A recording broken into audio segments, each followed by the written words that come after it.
Hello! So today I'm doing the 10 art styles challenge, which is where I'll draw someone in my style and then draw the same person in 9 other styles. I chose myself as a reference for this because I know my face the best and I don't have any original characters really yet, so it made sense to just draw me.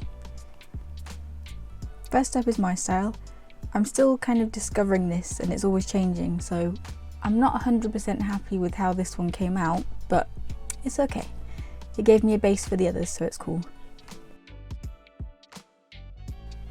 I found working in different styles actually really helpful because it meant that I had to study other people's work and figure out how they drew something. And I think that will really help me evolve my own style in the long run.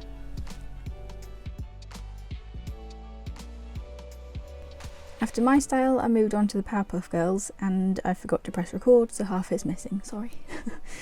But it was probably the easiest anyway. When you break it down, they all look very similar and just have different colour eyes and clothes, and their hairstyles are different, so it wasn't really too difficult. Next up was Peanuts, and again this wasn't too bad. The characters all have fairly similar faces as well, so I just needed to customise my hair and clothes. One thing I really liked generally about this challenge was doing the different styles of line art. The Peanuts one is really messy and loose, so it's interesting to work like that.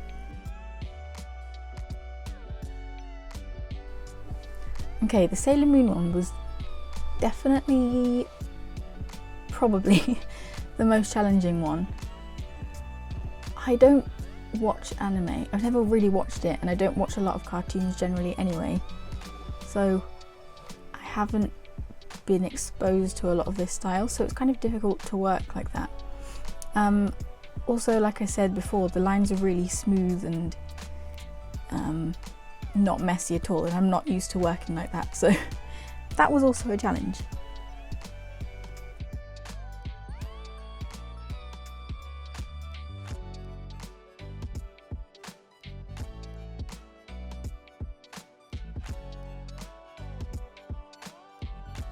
But generally I'm really happy with how it came out because I didn't think it was going to go too well, but I liked the end result after I'd made it look old and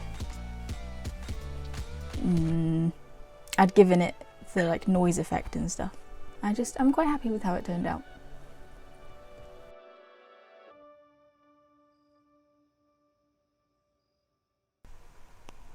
I really enjoyed doing the Arthur one because I used to watch Arthur, and also I could draw myself as a bear, which I've done before. So yeah, I liked it. And again, their faces are all fairly similar, so I didn't have to worry about drawing my nose or anything because I was an animal and not a person.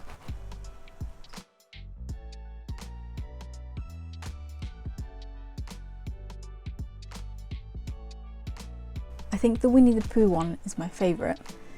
Again, I didn't expect it to look good. I don't know why, but yeah, I like it. And there's, I think, correct me if I'm wrong, but I think there's only Christopher Robin who's ever drawn in this way, because all the other characters are animals. So I only had his face to base mine off. I also used more of a rough textured brush for this one. Some of the others I had to use a very smooth one, which I'm not used to doing, so it was nice to add a bit more texture in.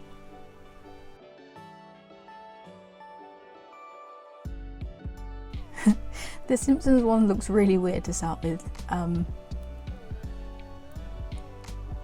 don't really know what to say about this one. I will say though, with this one, it was tricky to make it look like me, because I'm not really sure why.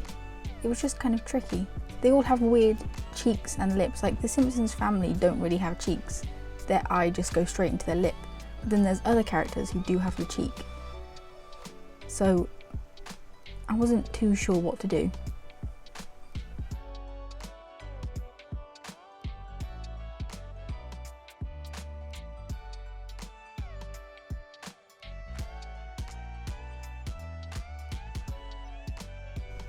The next one was Studio Ghibli. I hope I'm saying that right. I'm acting like I didn't just spend 10 minutes googling how to pronounce it. I did this one about 3 times and also forgot to record the beginning of it. It was so difficult to get it right because the eyes were just so tricky. Like, all the characters in Studio Ghibli look different, yet you can tell they're from the same creators. Oh, I don't know. This one was just probably the most challenging. Yeah, I'd say that. But I like how it turned out. It was fun. It's fun to colour with the flat colours because I'm usually like, I use watercolour brushes more. So yeah, it was nice to do flat, solid colours. So the Animal Crossing one was kind of weird because I planned to do it and then I started doing it and thought, why am I doing it? Because I don't know how to explain it, because I could just make myself on Animal Crossing. But I still did it and also forgot to record some. But yeah, I think I carried on doing it because I realised that I can't fully customise myself on there. Like, I can't give myself the hair I want, so I carried on and I liked it. It was nice again to use the more like diffused brushes to make more of a 3D look. So like the Ghibli one, I did the Disney one like 3 or 4 times. I tried to do it first and I just couldn't get my head around it. I think the Disney style is like probably the most iconic one, so I guess maybe I was putting too much pressure on myself. And I think it also helped to do all the others and then come back to this one, because I think I learnt a lot doing the other ones. That by the time I got to this one, it's more like fluid at it. And it was kind of just self-indulgent drawing myself as a Disney princess, because I've always wanted to know what I'd look like as one. So yeah, it was fun after the 4th time. Also, another thing about this challenge is it makes you gain so much more respect for artists who do work in this sort of style, because I don't know, you just see how much work goes into every step of it.